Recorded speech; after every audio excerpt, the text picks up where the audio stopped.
today we have Laura, who is at Community Health Resource Center as a dietetic intern. But in her research at UC San Francisco, she studies genetics and its effects on a rare type of liver. But she's inspired on this path to pursue deeper understanding of nutrition because previously fatty liver was thought to be alcohol-related disease, but was later discovered to be very related to nutrition. So I'll right now give you all the chance to meet Laura. Thanks, Jen. Hello. So yes, I'm Laura. I'm a midlife career shifter, I guess, doing my dietetics internship.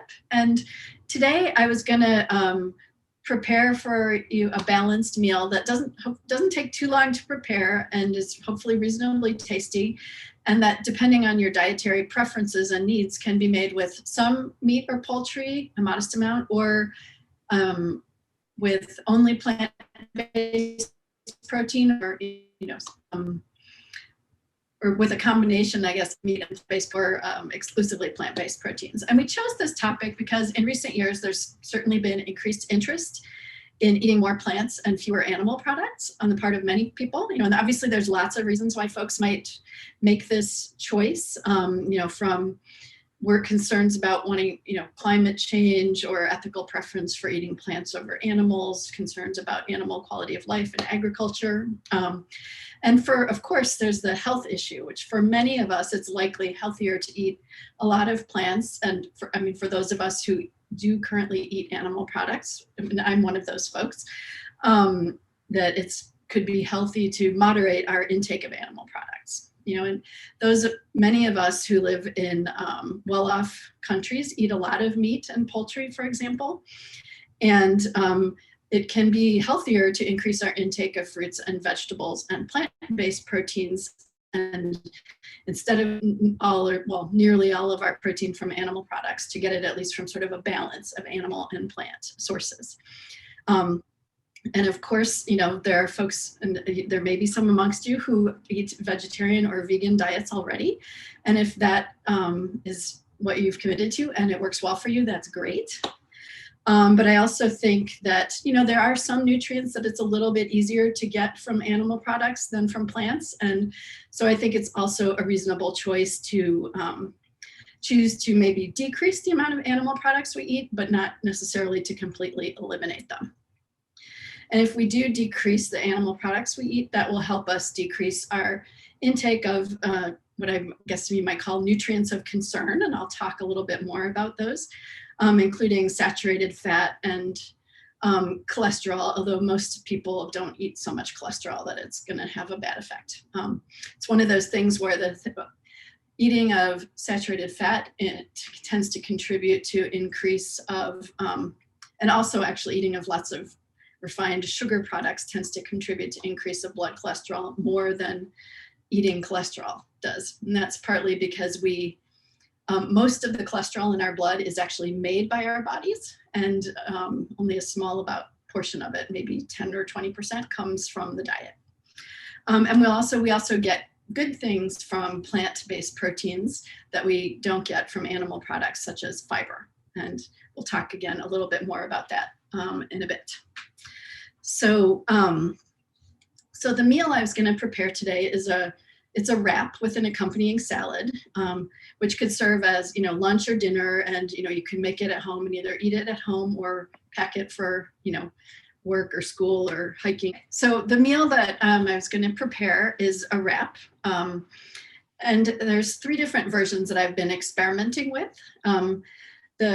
All of these include beans, which are a form of legumes, as one protein source. As a plant-based protein source, beans are great. They have a relatively high amount of protein. They also have a lot of fiber, which is good for us. And then, but for each of the dishes, I added another source of protein. And so the first one, I took the philosophy of using meat or poultry as a condiment. So instead of having a meat-based meal where the meat is the centerpiece of the meal, say a steak or a pork chop or something like that, we add some meat, but less than we would normally have with a typical sort of more traditional meat-based meal.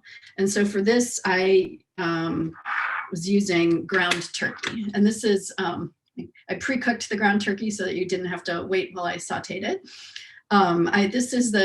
You can get turkey that has about 7% fat, or turkey that's extremely low fat, like ground turkey, 1%. This is actually the 7% fat. Whoops, didn't need to turn that on. And then, and this dish is made to serve 4 people. And obviously the recipe can be adjusted for fewer, or if, more people, or if you have a small household, you can make a recipe and then save some of it in the fridge to be put into wraps another day. And so this is actually from before cooking. It's 4 ounces of ground turkey, which is the typical serving size, except this is going to go into a dish for 4 people. So each serving will have about 1 ounce of meat instead of 4. So this is sort of the meat as condiment. It adds flavor, it adds some protein and other nutrients, but it's not the main item in the meal. And then I also wanted to try some of the recently developed, I guess, what would you call them? Meat alternatives, plant-based meat alternatives. The one I ended up using is Impossible meat. This was the ground Impossible meat. There's also, there's a number of different brands of this type of thing now. Impossible meat is based on, let me see if I have Impossible burger is based mainly on soy protein concentrate as a source of protein. And soy protein is a good match for our protein needs in terms of its amino acid composition. So it's a really great plant-based protein. And that it also has as key main ingredients coconut oil and sunflower oil. And I see somebody to be admitted. And then it has a variety of other ingredients in smaller amounts. Another commonly used meat alternative is called Beyond Beef. And that one, in contrast to Impossible Burger, is based on a combination of proteins from peas, rice, and mung beans. And their oils that they have the most of are canola oil, coconut oil, and cocoa butter. And again, there's a lot of other ingredients. So, I have to say, when I tasted this, it tastes pretty good. I do enjoy, I don't eat hamburgers very often, but I enjoy them, and it tasted pretty good in comparison. But one thing to keep in mind about these meat substitutes is that they are very highly processed foods. And so even though they're plant-based, it's probably better not to eat them at a tremendously high frequency. And then the other version of this dish that I made, I used a sort of more traditional plant-based protein, and I was going to choose either tofu or tempeh.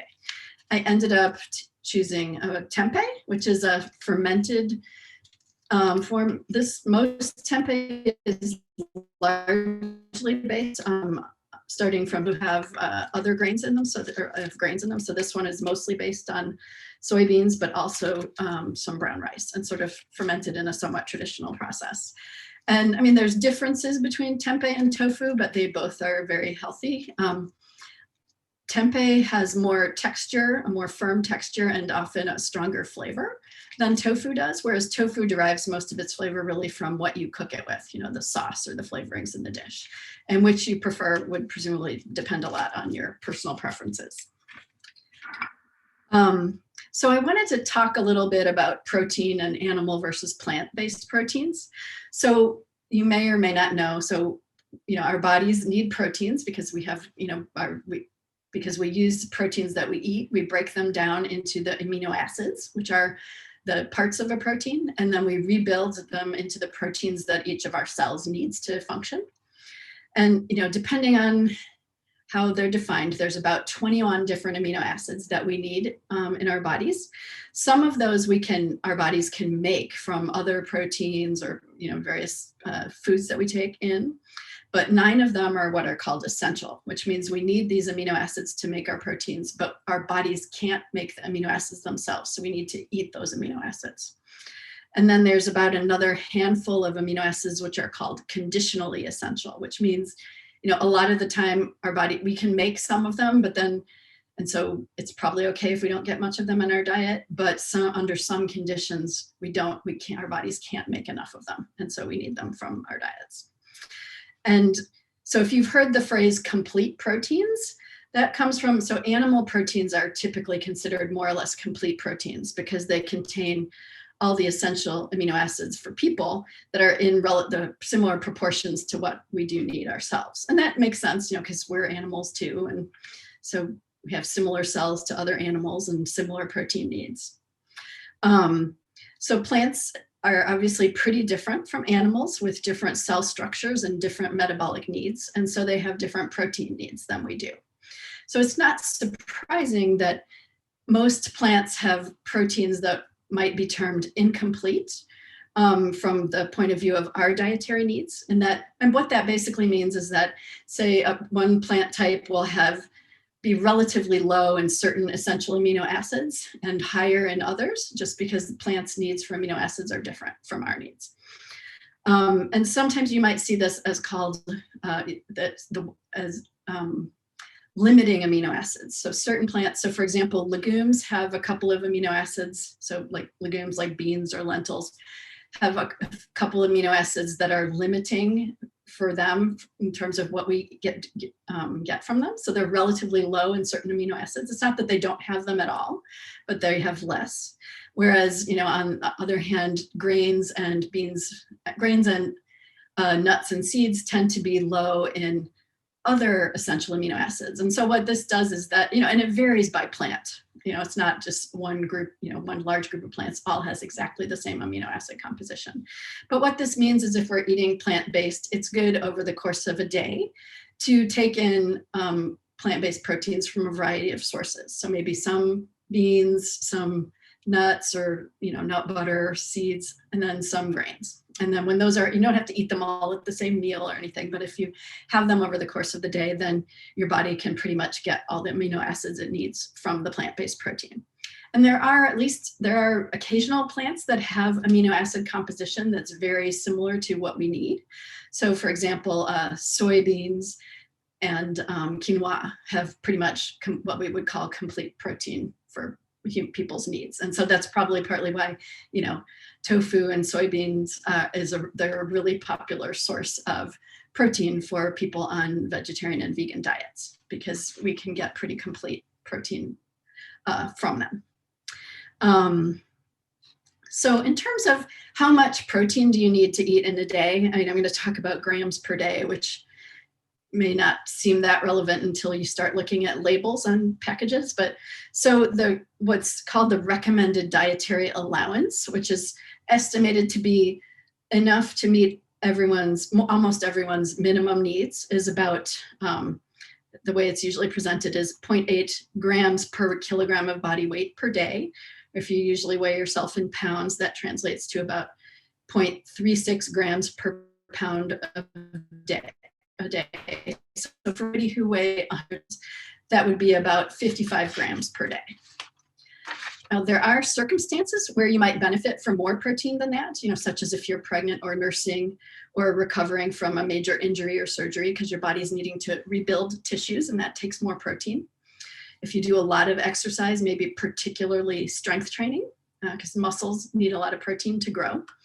Also, folks over 65 may want to be careful to make sure they're getting at least the adequate amount of protein, because as we get older, we don't absorb protein as efficiently. And so to get a similar amount, we might need to eat more.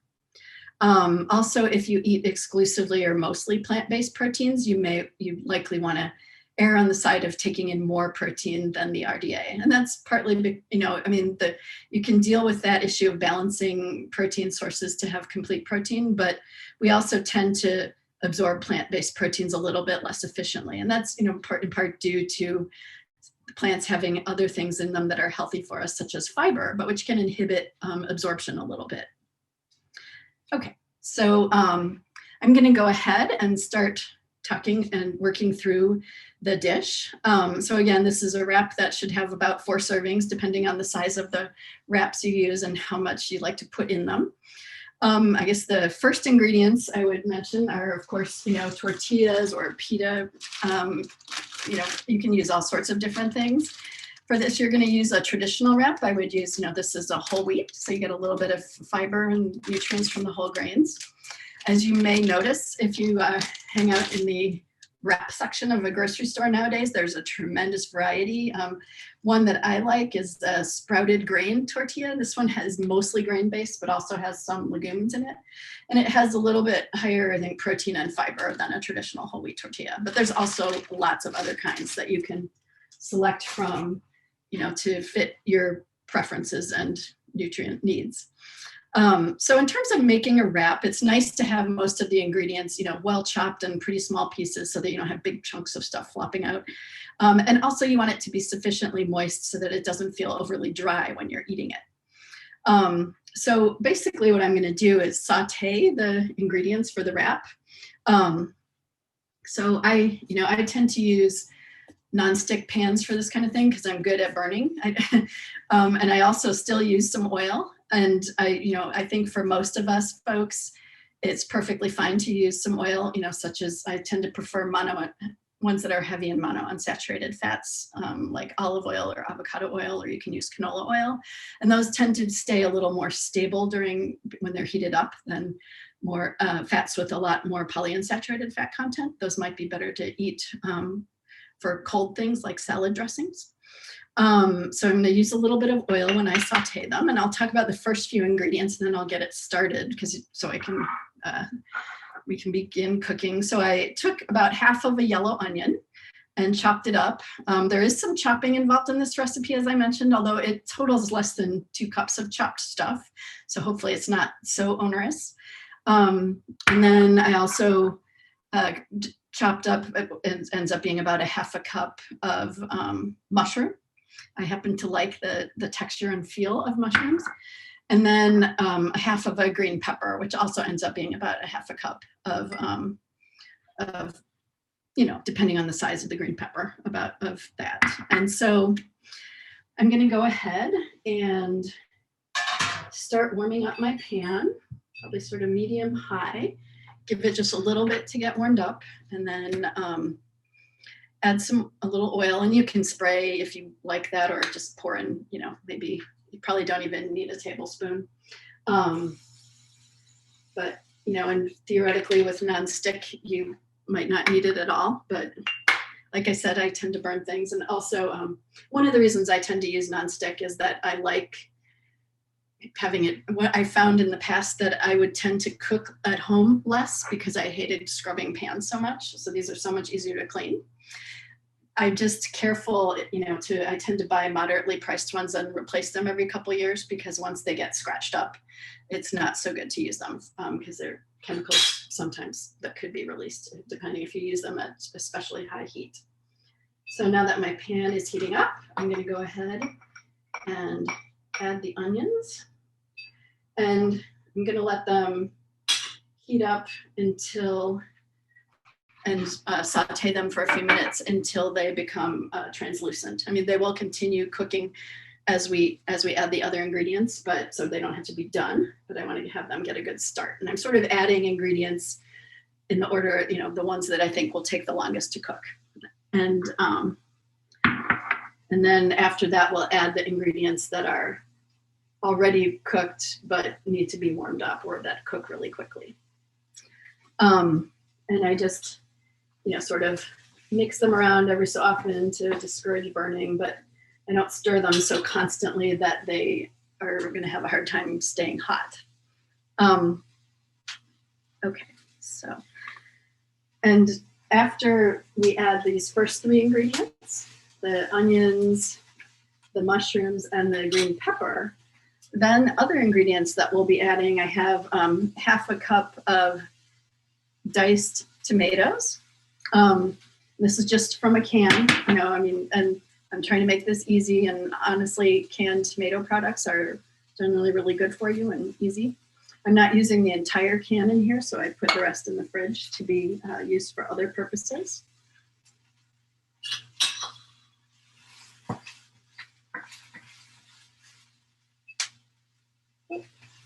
I'm getting there. And then I'm going to add a cup of beans. Now these happen to be Great Northern beans, but you can use whatever variety of beans you like the best. You know, I've tried different versions of this with pinto beans, black beans, cannelloni beans. I think my favorite was the cannelloni, but you know, maybe that makes sense because this is sort of based on an Italian seasoning. But many different kinds of beans could work. And obviously it's convenient to buy beans in a can, but if you have a bigger household and you want to make a bunch at one time, or if you just don't like to, purchase canned foods, you can certainly purchase dried beans and make them. Go ahead and add the mushrooms.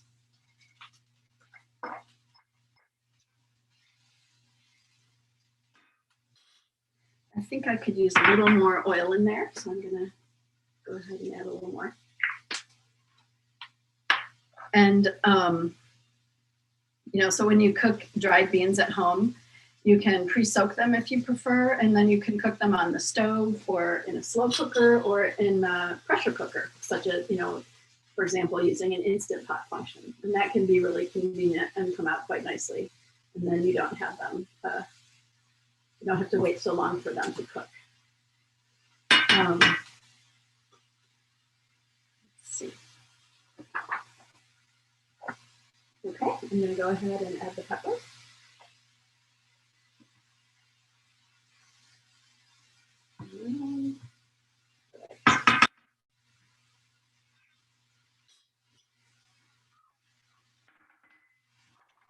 And the other thing to know about beans is if you make a big batch of them, or even if you open a can and you're not going to use the whole thing, you can freeze them for later use in their liquid. I'm not sure how well that would work if you froze them dry, but if you, say, have a half a can left or something, you can pour that with the liquid that they come in into ice cube trays or just whatever container you want to use, and freeze it for later use. Or, one thing I tend to do sometimes is make a bean-based soup. And then I don't like to eat the same dish every day all week, so I might have a few that week and then freeze the rest to have another week. Okay, so just going to give this maybe another minute, and then I think we'll be ready to go ahead and add the other ingredients. So I think I'm going to go ahead and add the diced tomatoes, and I'll give this a little more moisture, which could be a good thing too.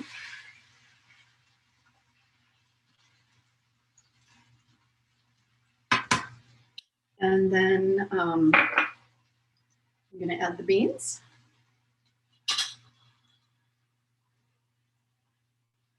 And, I want to get these in here because although the tomatoes and the beans and the meat are already cooked, they need some time to warm up and sort of share flavors with the other ingredients. And so then I'm going to add seasonings. So I have this salt-free Italian seasoning, and I've ended up kind of settling on, I guess it's about 1.5 teaspoons of that, but depending on your preferences, you can use different seasonings, or you could even use pre-seasoned tomato sauce, or however you prefer. Because that had that seasoning mix had no salt in it, and the beans were low sodium, and the tomatoes are no salt added, I'm going to add just a little bit of, I probably shouldn't pour that over the dish in case I spill. I'm going to add a little bit of salt. I think I'm just going to add about 1/4 teaspoon or something. And that's not, that's not nearly enough to send the salt content too high. And it will add a little bit of flavor, so if you like adding some salt, and you're not on a restricted salt diet, it's fine. If you don't feel the need for that, that's fine too. I'm going to add a little garlic, and I sometimes like to cheat and use the pre-crushed garlic. Obviously, you can use fresh garlic too and mince it yourself. So I'm going to mix this together a little bit with the seasoning, and then I'm going to go ahead and add the ground meat, or you could add the meat substitute or tempeh or tofu. And this sort of adding the ingredients a little bit at a time also prevents the pan from cooling down too fast, too suddenly, which kind of helps it cook, I think, a little bit better. So mix that in. And then the last ingredient I'm going to add is the spinach. And I do that last because spinach cooks really quickly. I put in, I'm putting in about 3 ounces of spinach. You could definitely, as you probably know about leafy green vegetables, they, collapse down a lot when you cook them. And so you could, if I were redesigning this, I might even put more spinach in. But, when I initially put it in on the top, it looks kind of like the pan is overflowing. I'm going to actually add a little bit of water to this dish. I mean, there is some moisture in there, but I think it would benefit from a little more. And put a lid on the pan for a couple minutes and let the spinach sort of steam with the other ingredients. We'll check that every so often and see how it's doing.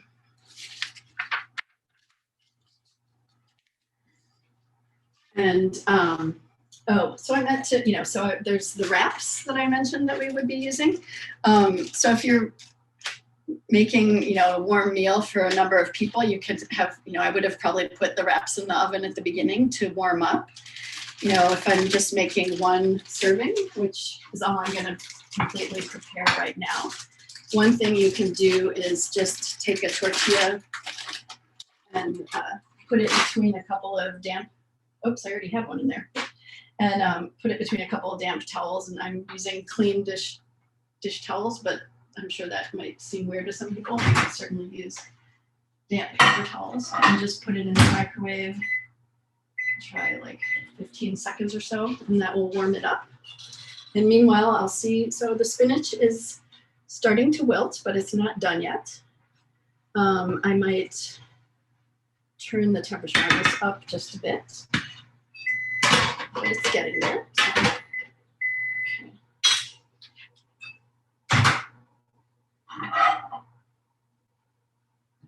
So let's see. So I've got my warm wrap here.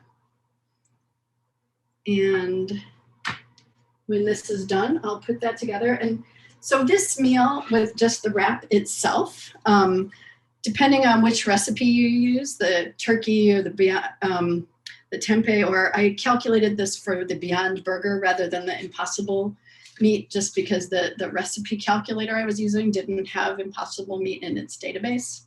I could have done this manually, but they're very similar. So the turkey meal comes in at about 299 calories per wrap. Tempeh came in at 316. The Beyond Burger came in at around 330, which is only a 30 calorie difference, so it's pretty minor. All right, we're almost there, I think. And in terms of protein, they all are very similar in the amount of protein they contain. From 15.3 grams to 16, that's for the tempeh, and to 16.4 for the Beyond Burger. And then the turkey dish is kind of in the middle. And that's starting, as you might remember, the same weight of those proteins. So they provide similar amounts of protein per weight. And if you wanted to, of course, you could add more of them or add more beans if you wanted more protein per wrap. There's also about, depending on the meal, the range of total fat per meal was between 9.5 to 12 grams, which is reasonable. And saturated fat was a little bit lower from the tempeh at 2.6 grams, and both the Beyond Burger and the turkey had 2.9 grams of saturated fat. And now that's actually a pretty low amount of saturated fat. Okay, this is looking, I think, pretty good. So I'm gonna, it's maybe a little moister now than ideal for eating because I added some water to steam the spinach. So I'm going to turn the temperature down a bit, but let it, let some of the moisture boil off just for a minute or two. And so just to talk a little bit about saturated fat, the current recommendation for most people nowadays is that we should get 10% or less of our calories from saturated fat. And that might be lower if you have heart disease or are at particularly high risk for it, but that's the current USDA recommendation, as I recall. And what that translates to is that if you have, say, a 2,000 calories per day diet, you could have up to 22 grams per day of saturated fat. That certainly doesn't mean you should strive to eat 22 grams of saturated fat today. It's a limit that, the current guidelines say encourage you to stay under. So this meal, whether it's the tempeh, turkey, or Beyond Burger, only provides about 13% of the allowed daily saturated fat. So it's quite low. You don't have to worry about getting too much saturated fat from this meal. Okay, I think that's done. So, then I would just take some of this and put it in a wrap. It might be a bit of a bite that's heavy on spinach, but go ahead and wrap it up. And then, so this is about, as I mentioned, 300 calories or so. It's also got, again, depending on the protein added, between 36 and 40 grams of carbohydrates, which is a fine amount for this. And in terms of fiber, the turkey one has 9.3 grams of fiber, and the Beyond Burger 10.4, and the tempeh is 12.3. So the plant-based proteins do have a bit more fiber. And I guess I would want to mention a little bit more about fiber. So in general, fiber is good for us for a few different reasons. One is that it helps us with satiety. So we feel fuller and are inclined to eat less if we eat fiber-rich foods, because the foods we eat that are high in fiber kind of travel more slowly through. We absorb the nutrients from them more slowly. And so, we get a more consistent, slow absorption of nutrients rather than like a quick hit and then a plunge down. They're also good for for most people, for a healthy function of our gastrointestinal tracts and our microbiome, the microorganisms in our intestines and bowels that help us stay healthy. They are also higher fiber diets may help to lower blood cholesterol and help us to avoid or decrease, to avoid high blood pressure, or may actually even help lower it a bit. And the current recommended intakes for fiber for adults in the US are, if you're a man under age 50, 38 grams. If you're over age 50, 30 grams. The numbers are a bit lower for older folks. And for women, 25 grams if you're younger than age 50, and if you're older than that, 21 grams a day. So depending on, if you're a man or a woman, depending on your gender and your age, one of these wraps would provide between a quarter and a half of the fiber recommended per day. And there's no harm in going over that amount of fiber, unless you just feel like, oh man, I just ate too much fiber. But so that's and that comes a lot from the beans, but also, from the vegetables and, a little bit from the plant-based from the tempeh or plant-based burgers, meats, and also from the wraps. And, if I wanted to increase the fiber in here, I could use, one of these other kind of wraps that has a little more fiber. I mean, the whole wheat has a bit, but not a ton. So this I said is about 300 calories. If I'm really hungry, I might have 2 of them, but I might also choose to have something else to complement the wrap. And so what I suggested, or what I'm going to suggest, is a salad. And one of the ways that we like to think about composing a healthy meal is to have a plate where maybe half of the food on your plate is vegetables, and then, or fruits, depending what meal it is.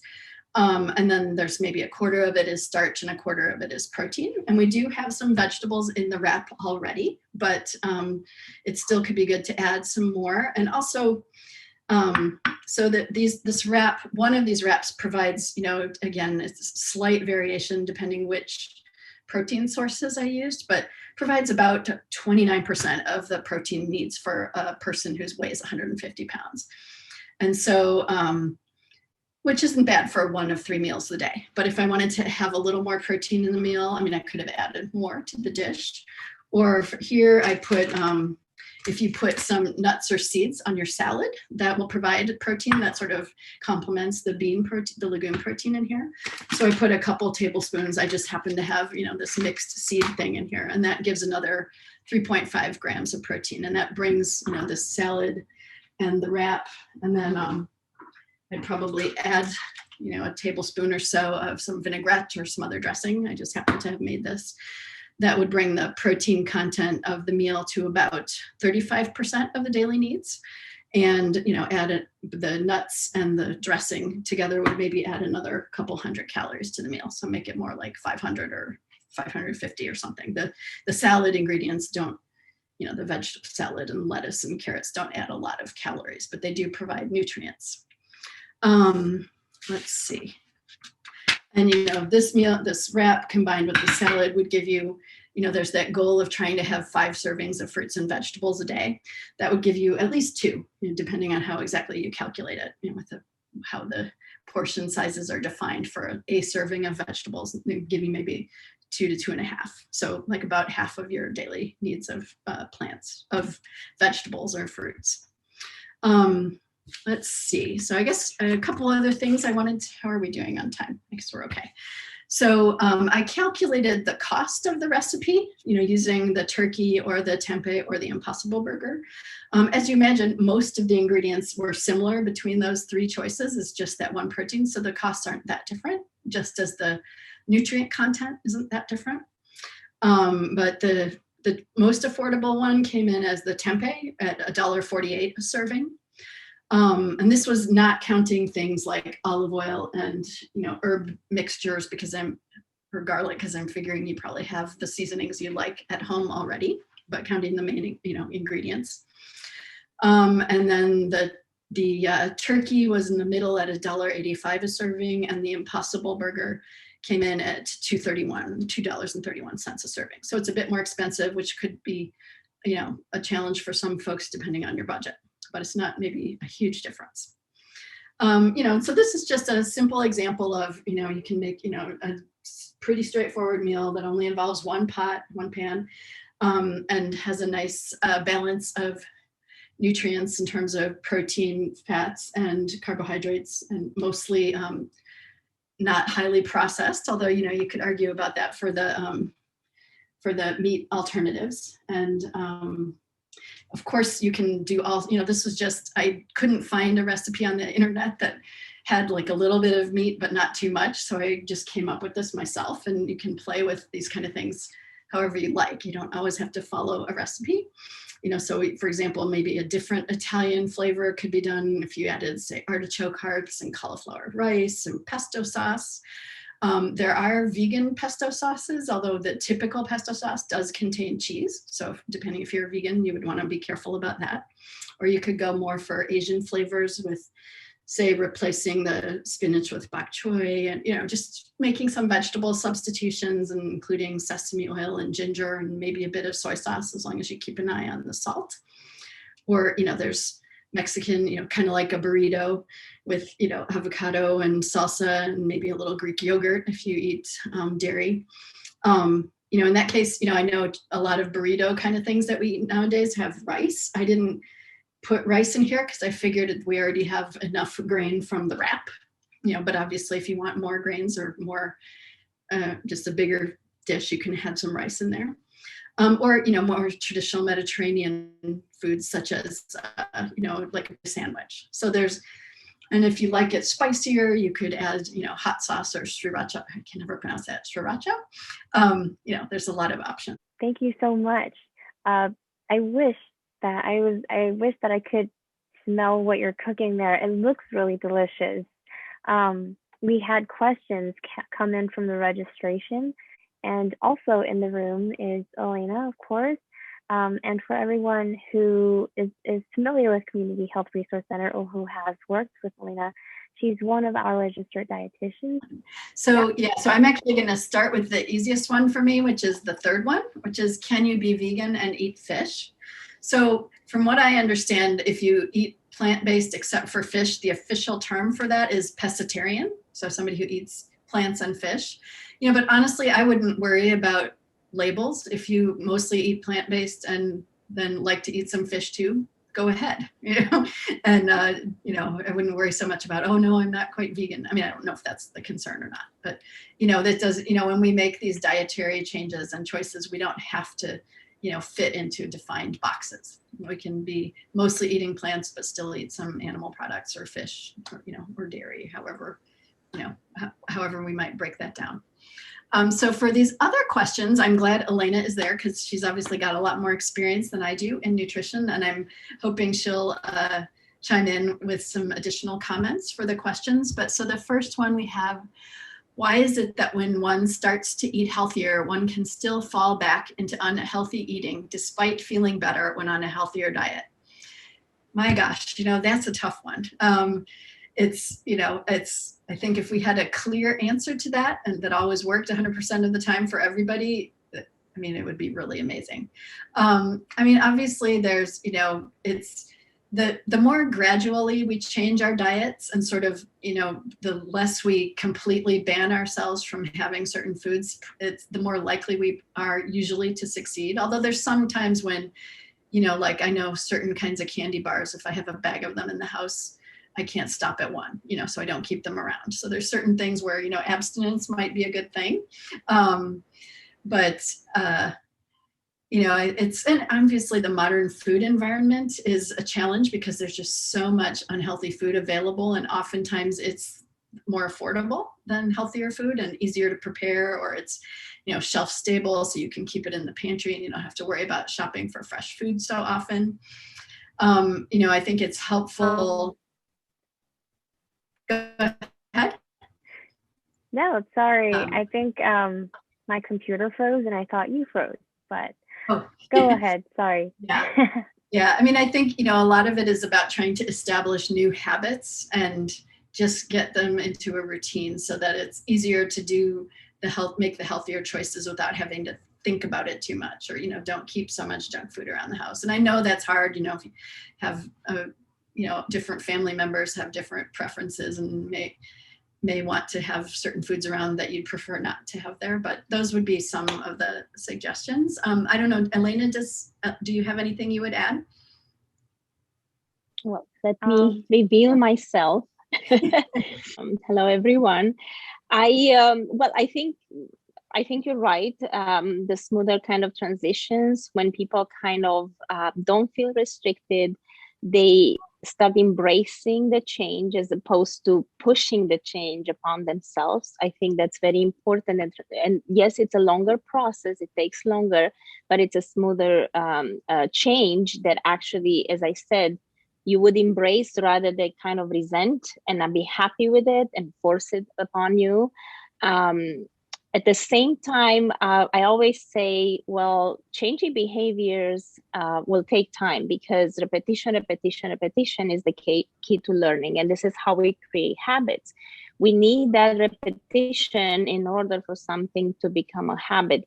So when you're trying to kind of nip in the bud old habit is not very healthy and replace it with a healthier one, it's going to take some time. It's not something that will change overnight, and for everybody it's different. Some people can establish new behaviors faster than others, but the idea is the repetition and allowing that time to stick with those new behaviors and practice. For example, you want to cook more at home. Well, you can start with once a week, twice a week, but you start with an amount that will keep you regular at it, as opposed to I want to cook 5 times a week right now, and after the first week I'm giving up because it's too difficult for me to sustain that, and I'm not used with it. So the smooth transition and gradual kind of change, I think it's helpful because will help you to actually stick with that behavior, and by sticking with it and repeating it, it will become part of who you are. Your life will become a new habit, but it takes time. Yeah, and one thing I sometimes think is helpful is, instead of thinking about what you're restricting in your diet or taking away from your diet, think about what you're adding. So, if I'm, for example, I've been working on having fish more often. So, if I make fish for a couple evenings a week, that means I'm eating less of other things, which might be less healthy for me. But I'm not sitting there thinking, oh, I really want a pork chop. I'm thinking, oh, this turned out well. And, or if you say, I'm going to have fruit at dessert or after dinner, if you eat that fruit and then you really want a piece of candy or something, you could still have it, but you might be totally satisfied with the fruit. So the sort of mindset of what are the things I'm trying to bring into my life in terms of food, rather than focusing so much on the things that I'm trying to decrease.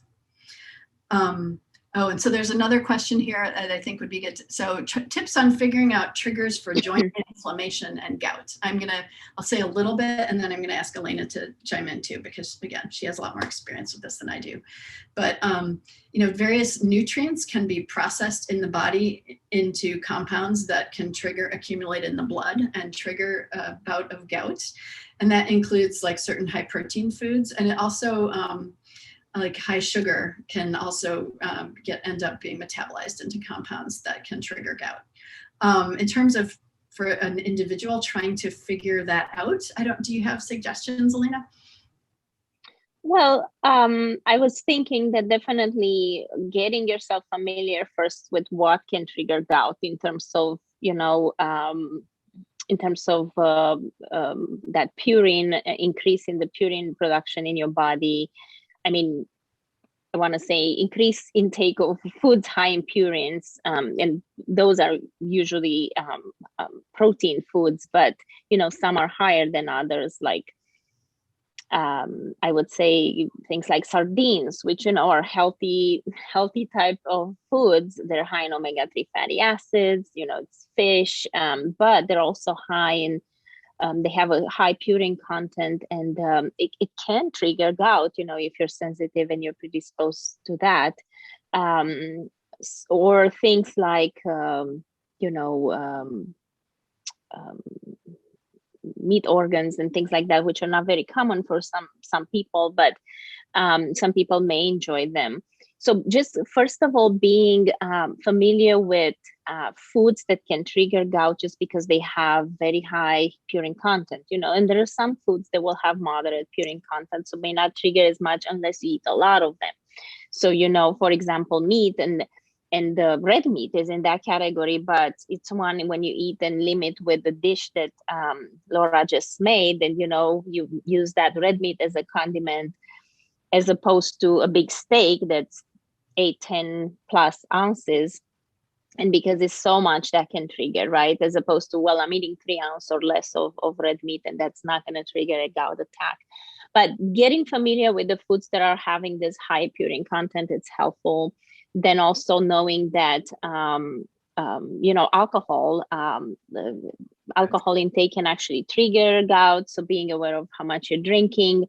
Sometimes also, like if you get dehydrated, if you don't drink a lot of fluids through the day, especially if you exercise more, that can also trigger. So being aware of all those things that can potentially trigger, and then track it. A lot of times people feel like it's hard to track the food. Let's say if you're at the point that every week you get an episode, then I would say track it for a week or two, so then you could look back at your diet. If the episodes of gout happen maybe, I don't know, once a month, once every 2 months, you could actually, once you get a new episode, you could look back of what you've had in the past day or two, and then try to see if there's any patterns to identify a trigger. For example, like I had a patient that he cannot have beans, and beans are moderate purine content, so unless you have a lot of them and every day, but he would have, let's say, once a week, and then he would get a gout attack. So he was just very sensitive to beans, as opposed to most people that unless they eat a lot of them, they might not have an issue. So I think it's very important, once you get those episodes, to be able to look back of what you had, what you ate, what you did, how much alcohol you drank, things like that. Did you drink enough fluids? And then be able to look for some patterns. Be a little bit more of a detective. Yeah. One thing that I wanted to mention, actually, regular meals are important when people kind of go, over 4 hours, like 5, 6, 7 without eating. They can actually trigger gout too. So that's important. Keep in mind, if you don't have regular meals, maybe it's important to eat more regularly every 4 hours or so. Interesting. And that way, I guess you're also spreading your protein and other things that might contribute to gout. You're taking in less at a given time. So maybe there's less of a big hit of it. Yeah. So another question here is, are brain foods like salmon and avocados a myth? So interesting question. So, I mean, I think training as a dietitian, we tend not to think so much of like brain foods, but salmon is really good for you in reasonable amounts. It's got omega-3 fats, which are, it's got long chain omega-3 fats in it, which are our main dietary source for the long chain ones are cold water fish like salmon and tuna. And I mean, I think you can get it from mackerel and some other fish as well. And we do need some of those. They're what we call essential fatty acids because, we can make long chain fatty acids from short chain omega-3 fatty acids that we can get from some plants, but it's not always such a super efficient conversion, and some people's bodies are better at it than others. So you need for sure at least some of the plant-based omega-3s, but it's probably better if you can also get some from the fatty fish and that kind of thing. In terms of avocados being brain foods, I mean, they have a good mix of fiber and vitamins and a range of healthy plant-based fats. And so, I mean, they're really good for you. I mean, they do, because they are high in fat, if you eat lots of them, you could find yourself eating too many calories. But I mean, they're really good for you. I don't know specifically about avocados in the brain. I don't know, is there anything you would add on that, Elena? Well, I guess, I mean, in general, we don't have a diet that,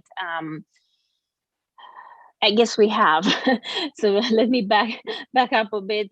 So in terms of brain foods, and I think here you refer to more, foods that will help you, keep your memory sharp, maybe delay onset of dementia, Alzheimer. Like when we talk about brain health, we talk about those kind of conditions that inflammation will be at the root to some extent. So again, anti-inflammatory diet, which would be a plant-based diet, and this is kind of what was the idea of our recipe today, to just kind of show people how to make a delicious meal that would be plant-based, in the sense that, again, you don't have to be vegan or vegetarian unless you choose to, but you could limit, so kind of get the flavor from other foods and limit the amount of animal proteins and incorporate more plant-based foods that are high in fiber, high in those monounsaturated fats that are known to be more, or omega-3 fatty acids that are known to be more anti-inflammatory. So it's all about the plant-based foods are anti-inflammatory, and the animal-based foods are more pro-inflammatory, because too much saturated fat in your body will actually trigger inflammation in your body. Again, it's all about how much, and I think Laura did a great job to give you some reference points in terms of how much saturated fat we could consume without worrying about not just blood cholesterol levels, but producing that inflammation in our bodies. So, so for brain health, we kind of say an anti-inflammatory diet is healthy, and because of that, fatty fish and avocado will fall into that category. Those are anti-inflammatory kind of healthy foods. There's nothing that I'm aware, particularly in those foods, that will do something magical to your brain. It's just that, as I said, they're anti-inflammatory foods that also will help your cardiovascular system and any other condition that actually has at its root inflammation. Yeah, no, and then, and the omega-3 fats are also unbalanced, tend to be anti-inflammatory, and so that, fits. Let's see. What if I don't feel full, but I'd already eaten enough calories? Yeah, that's a really good question. I think one thing I would suggest is wait a little while, because sometimes I think usually it can take a little while for our body's hunger signals to catch up with how much we ate. So if you've had a meal and you're still feeling hungry, maybe wait 20 minutes and then see how you feel. But also you could change the composition of your meals. Some things that help us feel more satiated include, having higher fiber meals. And it's especially if, I think it's best to have foods that have fiber rather than, like mixing a drink with powdered fiber or something, although that might help too. So, more whole grains, more legumes, beans, lentils, that kind of thing has a lot of fiber.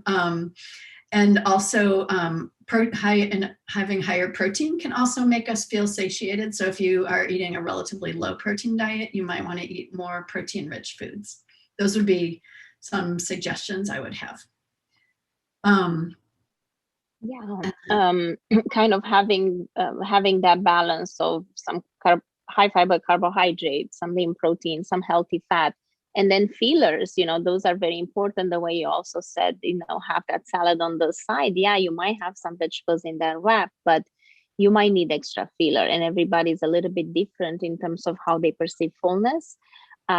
We feel full with the volume of food that we're eating with a meal. So you could, I might feel full with a cup, and you might feel full with 2 cups or half a cup only. So if you think you need more volume of food in your system to create that fullness sensation, then you need to think of fillers. It's like, well, fillers are usually vegetables, fruits, those lower calorie dense foods, what we call them. They're not going to give you a lot of calories, but they give you the volume to fill up with. So your kind of strategies, and it's part of the concept food volumetrics that we talk about in the weight management. So you could, you would, if you need to limit the amount of more caloric foods because you're having a calorie budget and you're trying to lose weight, then you need to replace, let's say you cut back on portions of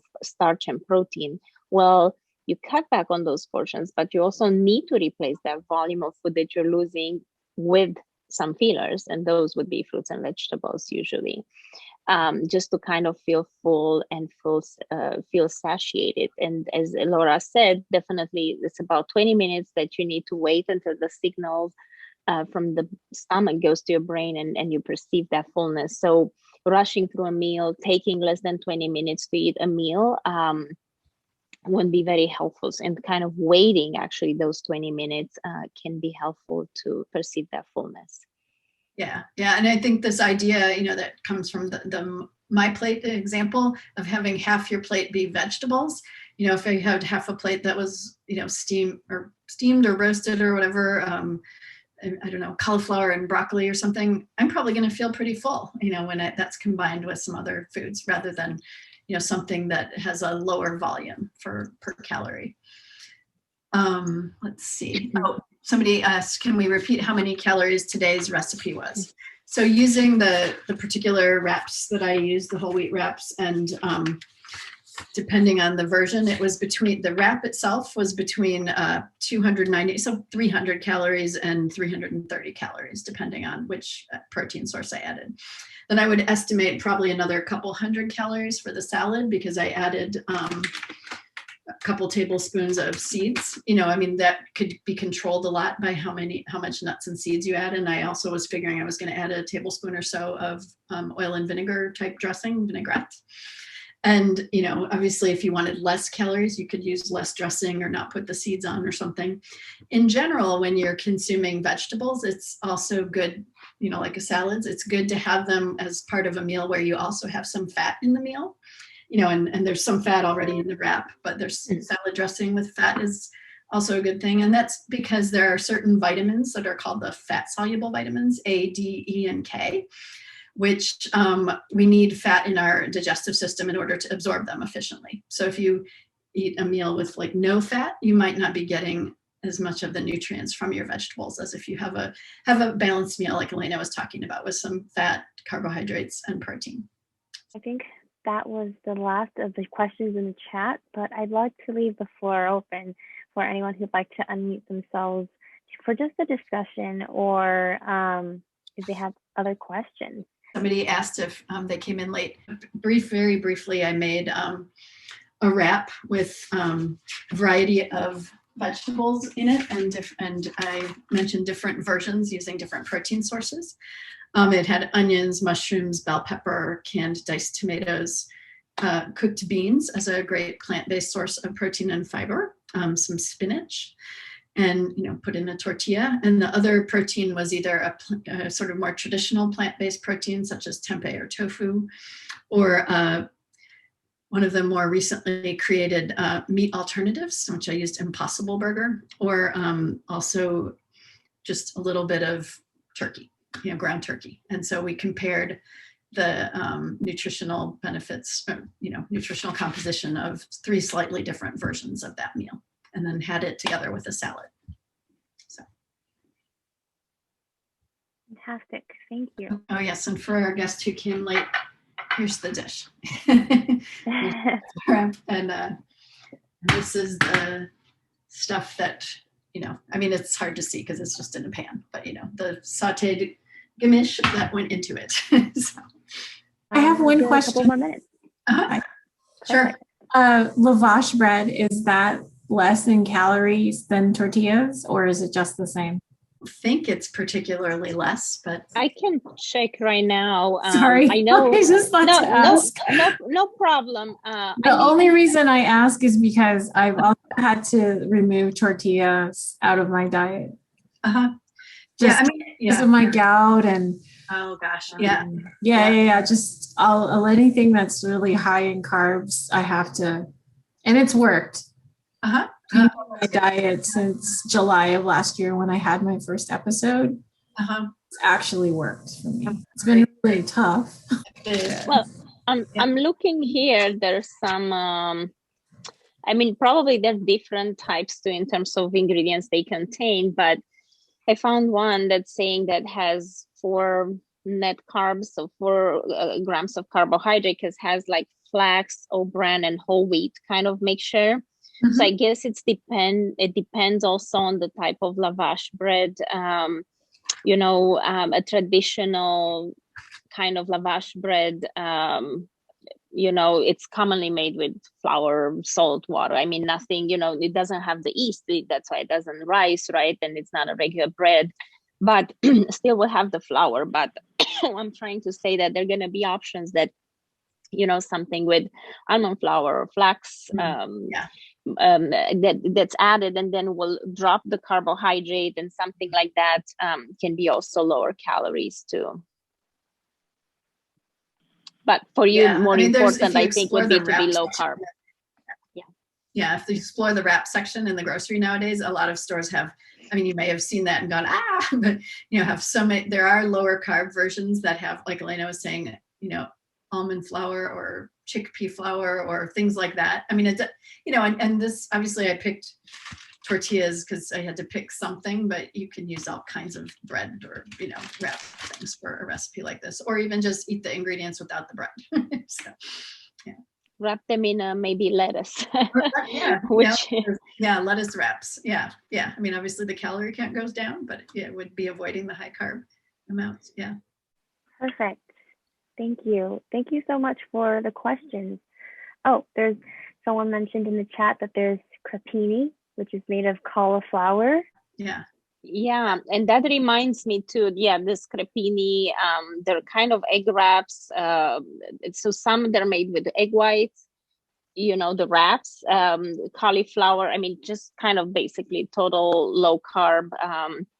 Especially with the increasing popularity of ketogenic diets, very low carbs. There are so many other options. Think about that pizza crust that's cauliflower based, and they're definitely for wraps. Looks like there's quite a few brands that again either use almond flour or egg whites or cauliflower. And I think, and some of them will be in the regular section with other wraps and breads, and some, like I find that Ezekiel, these sprouted grain ones, usually in the refrigerated section, and some are actually even in the freezer section. I was just at Sprouts the other day and was looking around, and there were different wraps in all those different areas. So you might look a little closer in some of the areas where you wouldn't necessarily usually expect to find them, and see what options there are. Thank you, Laura. Thank you so much, Elena. And thank you everyone who shared their questions. Thank you for being here with us today. If there are no more questions, I will go ahead and end the meeting. Thank you, everyone, and have a great evening. Thank you, Laura. That's great. Thank you.